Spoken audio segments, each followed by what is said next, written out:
Hi guys, what's up? This is Simon for Thomann Drum Bash. And today we are having a very special guest here at the Thomann headquarters. It's Mr. Art Cruz, the powerhouse drummer behind the band Lamb of God. Thank you for having me. I wouldn't say powerhouse. You wouldn't? No, I would say powerhouse, maybe. Okay. It's good. Yes. I can change it. No, it's perfect. Go ahead. All right, nice. All right, thank you so much for taking the time to talk to us, to be here and giving a clinic tonight. It's a pleasure to hear you are playing during soundcheck already, so I'm really looking forward to what's happening next. What an amazing facility. What an amazing experience so far. Incredible. It's my first time here, and it's just, I'm completely mind blown, honestly. Nice. It's really mind blowing. The staff is amazing. The gear is amazing. This room that we're in, which is actually the PA, the live PA room that we're performing the clinic in, is amazing. I'm just happy to be here. I'm so happy my schedule allowed it, man. It's us very too, exciting. actually. Very exciting, man. Thank you. Super great. Yeah. And if I'm correct, I heard that you attended the Black Sabbath show like a couple of days ago. Yeah, we played the last Black Sabbath show.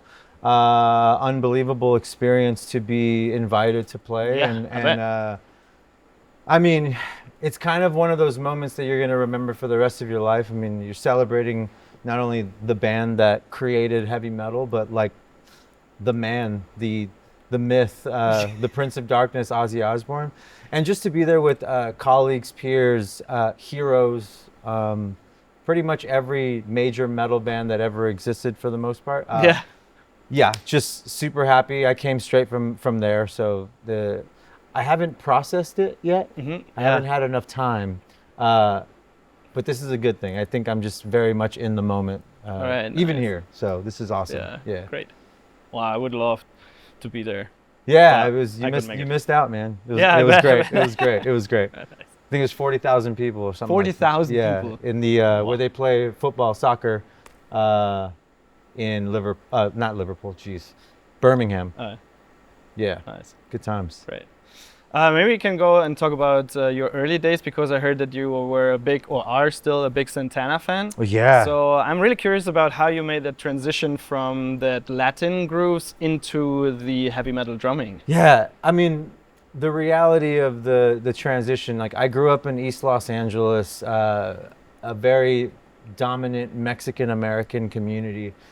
Santana is kind of like a household name now for many people, but it's genuinely the household name for a Mexican-American family. You know what I'm saying? So the sound of Santana, not only his guitar, but the drums and the percussion that was involved with his music, really, I just connected with it from a very young age. And the transition happened like later in life because I tried to play the congas first originally. And it's been a really interesting time to go back and, you know, answer this question, like, because I have to think about it, like, where did that transition happen? Yeah. And honestly, it was Slayer. Like, what? The band Slayer, which is still a weird transition. But when you're in high school and you're going to school and you're meeting friends and you're trying to fit in and you're trying to just kind of go with the flow of school, music was a big part of school and the type of crowds that you hung out with. Yeah, you know, because I came mainly from my childhood of Santana, but I also was into like West Coast gangster rap, which is a big deal. Yeah. So I actually just started to get along more with the rockers. And somebody gave me the Rain and Blood album, and it kind of opened my eyes to metal. But it was just kind of one of those moments where there were bands like Rage Against the Machine, Cypress Hill, where they kind of crossed the heavy crossover music into it. So there were so many different options for me to be introduced to heavy music. But school, friends, and just listening to all that kind of stuff is really what exposed me to metal. And obviously, the more I listened to new metal bands in the early 2000s, Lamb of God was a very big influence on me. So it's kind of surreal, obviously, to be in this position. But they proved to be a very important introduction to even more metal. And it's been quite a journey to jump from Santana to heavy metal, but don't get it messed up. I'm always listening to Santana, man. I'm always, I bet, it's my heart, it's my soul. And I try to translate that to my drumming, you know what I mean? I'm not doing a lot of Latin stuff, but emotionally and the way that I play the drums, I think they come from a Santana's emotional perspective. Yeah, I was just thinking when you mentioned you play also conga, if that also is a part of your drumming. Yeah, I'm trying. Instrumental-wise, but I'm trying to really incorporate a lot more stuff like that. And just recently, actually, with LP, I'm joined the LP family, and I'm adding a lot of things like that to my sound because it's kind of it's my sound, and I feel like I need to try and apply it somehow. So don't be surprised if you hear some more Latin stuff in my playing soon. Yeah, so, nice. And when you got introduced to all that metal music, was that also the moment when you decided to play metal professionally, or was that at a later No, I time? think the drums came so late, you know, in my career, not my career, but in my life. They were always in my mind that I wanted to play them, but I never had drums. I didn't get my first drum set until I was maybe 17 years old, but I've been obsessed with the sound since a child. So it's been great to really go back again and look how I got into drumming. And percussion was my start. Borrowing people's drum kits was the second part. And then honestly, starting a band was what changed everything for me. The moment I started a band my junior year in high school, all bets were off. It changed everything, and I knew, I always felt like I was born to perform. Yeah.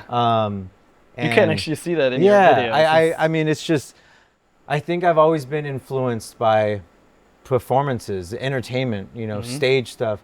I'm a big fan of magic and magicians. Okay. That's one thing. Do you also do magic? I do magic, yeah. I do magic, and that was like my first passion. And I think the excitement that I bring to other people and the happiness that I see on their face is what gives me more joy and allows me to remember, like, okay, I gotta do this like as long as I can, and I really want to do this because not only does it feel good up here, but to see the joy on other people's face and the clapping and the excitement and the release that some people get. Yeah. I just want to give the same energy back. So it keeps me going, man. Yeah, that's so nice. Yeah. Yeah, that's great. Yeah. And let's talk a little bit about your music and especially your style of playing, because it's very powerful and Thank you. also precise. Thank you. So how would you say, did you develop that kind of style of playing? Thank you for the compliment. It's interesting because when I do think about that, playing hard, that's a cultural thing. I think just Latin hand drums, you know, like congas and timbales, they're not played with a ton of, they are played with some finesse, but they're usually really passionate, and you can see it in people's face, like Ricky Ricardo in I Love Lucy playing the big bongo, and they're hitting it so hard and passionately. It's an emotional thing. It's an emotional instrument, the drums. They were built to be played hard, I feel.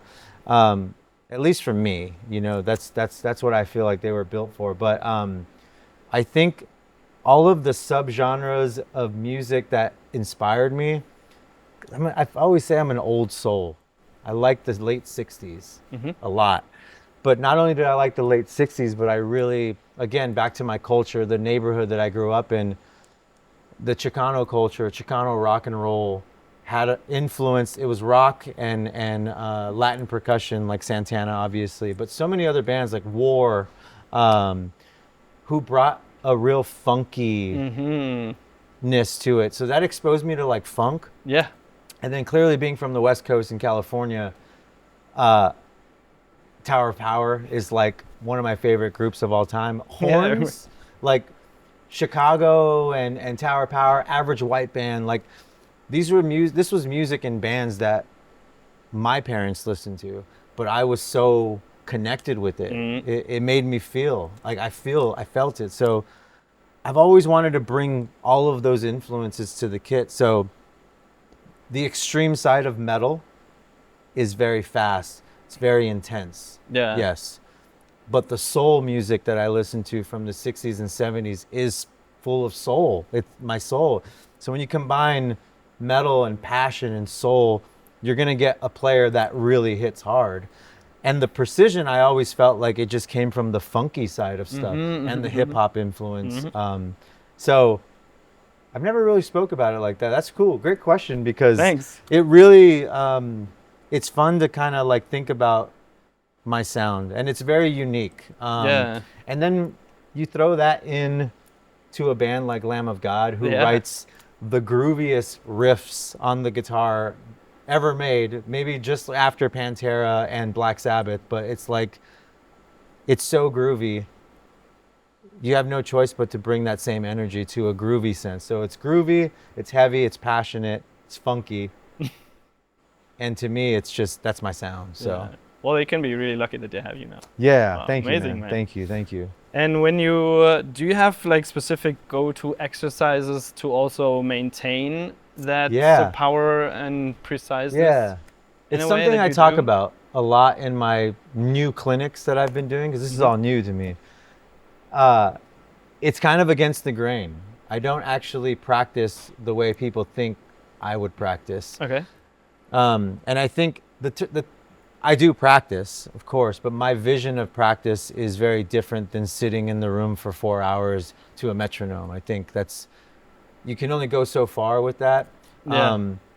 I don't know how to read music. I don't know music theory. I don't know I know the very basics of music theory, and I know how to communicate with my band. But the reason of that is my practice style was mainly to just play the drums and get uncomfortable and try playing different things that I would not normally play, and challenge myself. Yeah.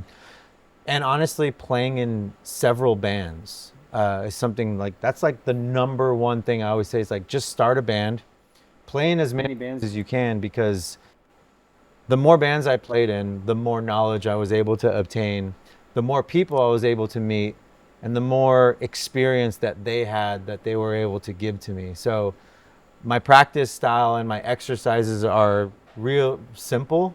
The short answer is I practice maybe 2 times a week. Okay. If that, maybe for 2 hours a day. That's practicing, where I'm trying to really push myself. Maybe I'm working on speed. Maybe I'm working on consistency of snare hits and separating my notes or something like that. But I very much don't practice all day.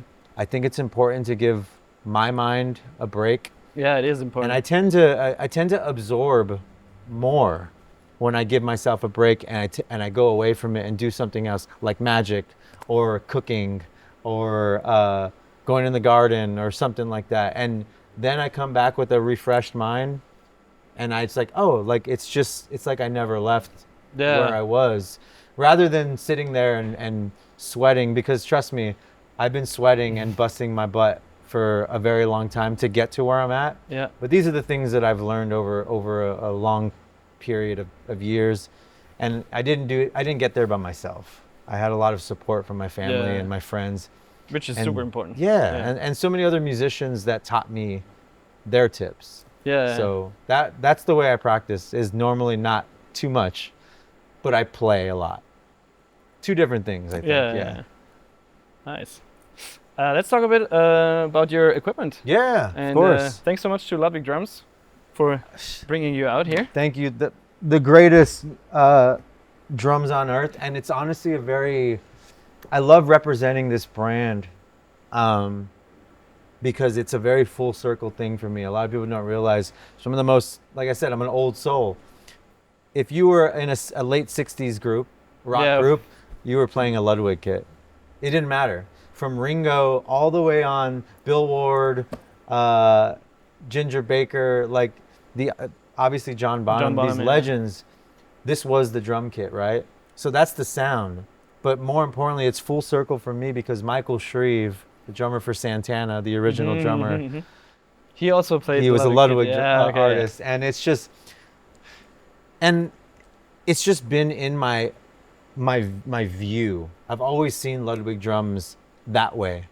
It was always up here. Yeah. And to be inspired by other metal drummers who play other brands, that's very obvious, and that happens. But my soul was always speaking to this brand. So when I joined the Ludwig family, it was like a very mind-blowing experience because not only can I play something that I've always been obsessed with, and all my heroes have been playing, but they are moving with the time. I'm a heavy metal drummer playing Ludwig drums. It's not the most common thing. It isn't actually, no. These days. That's and right. It's important for me, and that's the message, and that's what we're trying to do with this brand, and really expose the brand to remind the drum community it's not just a vintage brand.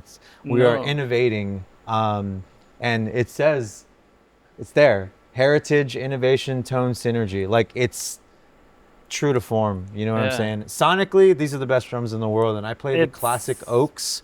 It sounds massive. Yeah, and it's just, the classic oak is great because it's got a mixture of oak and maple shells, so they're very loud, but they almost like have a built-in gate that controls them and kind of hugs it. So they're very wide open when I play them, and I really truthfully love them. It's just an amazing experience, honestly.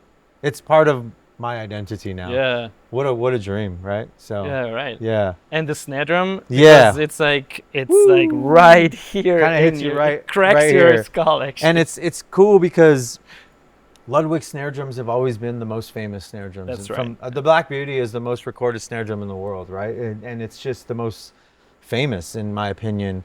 The more that I got to understand the drums, Ludwig allowed me, they kind of educated me, and they always do that with their instrument. It's not, you're not just buying a kit, you're buying kind of like a school lesson when you buy your kit, because they really know how to describe them for you and explain what's going on. But with the snare drum, I use the raw brass snare drum. In this particular case, I learned how to like make it my own, and die-cast hoops make a big difference. The Evans hybrid head is everything to me, and I'm a heavy hitter, you know that. So it withstands my power, but does not lose its tone.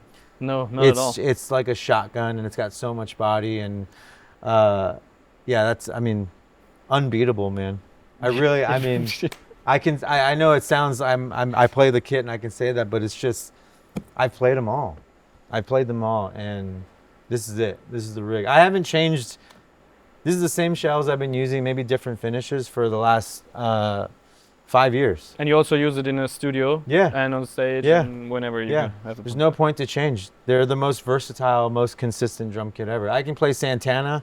I can play funk. I can play heavy metal. This is it.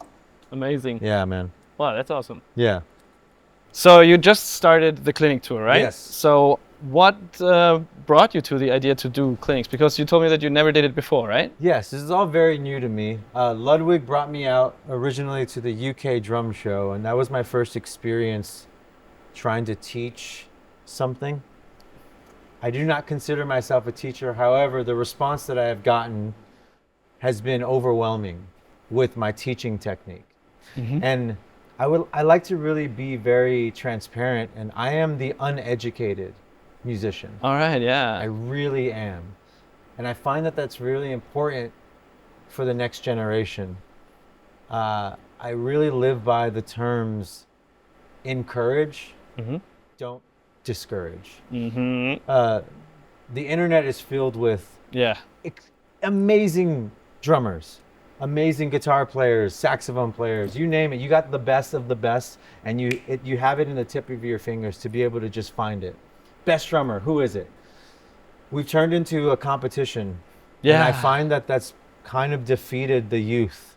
I hate that too. When I was a kid, I was inspired. I wasn't discouraged or scared about going to meet my heroes. I wanted to meet them, wanted to be just like them on stage. So I think it's important, and I think what I'm trying to do is really open the door for more drummers in bands to step out of the light and peel back the curtain just a little bit, to give the encouragement and inspiration that the next generation needs to know that it's possible. So I think my story, I truly believe my story is a perfect example of what an uneducated musician did, what I went through, what I'm doing now, and how I'm going to be better tomorrow. And how can I teach that? That's the stuff I'm going to teach. Wow. I'm not going to sit here and teach you all the rudiments Yeah. because I don't know them. I don't know all the rudiments. And this is something that I really talk about in my clinics is really sharing the story and the mindsets that I've been through for the last almost 18 years professionally, all the bands, all the knowledge that I've absorbed. And I think it's important for me to share that and give hope, because it's very intimidating out there. Yeah, it is. And I think my transparency of letting people know that I don't know it all, but let me teach you what I do know. And I hope it takes you to the next level, and I hope your dreams come true. So, Great. yeah. That's a great message. Yeah.